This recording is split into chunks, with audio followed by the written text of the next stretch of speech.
Po them 3 gjëra shumë shkurt. E para, Kosova nuk e ka luksin për të futur në një cikël zgjedhor. Në këto lloj kushtesh që jemi, kjo është një shkurt pamësi politike, por është dhe një gabim shumë i madh që mund t'i kushtoj shumë rënd Kosovës, të gjithëve bashkë, pa përjashtim. E dyta, pra Kosova duhet të tregojë që është një shtet funksional, sepse gjithë diskutimi sot edhe nga Serbia dhe të tjerë është që nuk është shtet funksional. Dhe me futjen në këtë ciklin e zgjedhjeve tregon që nuk e realizon këtë. E treta, për zgjedhjen e presidentit, unë mendoj që Kurti kishte 3 opsione. E para të mbante Osmanin që fundit kishte edhe një profil ndërkombëtar që sot Kosovës i duhet me do e mos.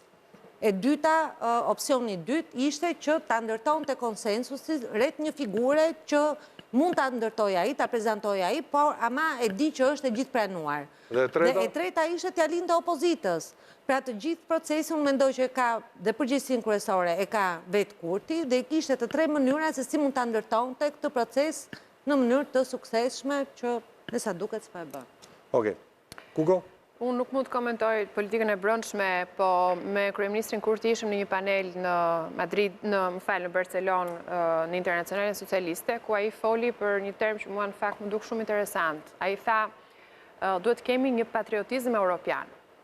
Tashi, identiteti ynë europian dhe patriotizmi europian, çka do thot për ta krijuar një vend demokratik ashtu siç do duhet për të qenë antar i Bashkimit Evropian. Unë mendoj që pak a shumë mendoj edhe pak si Ilde që ky është kosto dhe ka një konsumim edhe të kapitalit diplomatik, edhe për faktin e mbështetjes ndërkombëtare që Kosova ka, që shpresoj për nuk dua të bëj asnjë lloj analize të politikës së brendshme sepse nuk mund ta bëj këtë pjesë. Por do doja shumë të shikoja Kosovën në shina e procesit. Në pozicionin e saj me aleatët ndërkombëtar dhe përgjithsisht pozicionin në çdo palë zgjedhje krijojnë një lloj konsumimi me aleatët, krijojnë konsumimi të kapitalit diplomatik, krijojnë atë që quhet një ndjesi e mos stabilitetit politik të një vendi, çka do të thotë që kjo pengon edhe proceset shumë të rëndësishme që Kosova ka për rrugën e saj euroatlantike. Ndërkohë, me që për shkak të debatit, natyrisht jo të gjitha gjërat që i parashikojmë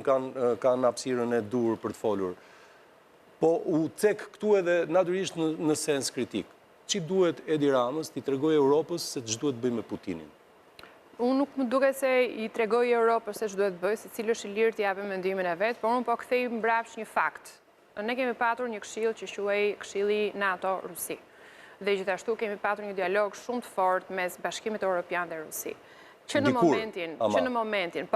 momentin e agravimit të situatës dhe mos funksionimit të këtij këshilli, patjetër që dhe dialogu diplomatik ka patur ato përplasjet e veta. Tash i vetmi vend ku Europa dhe Rusia takohen është OSBE-ja.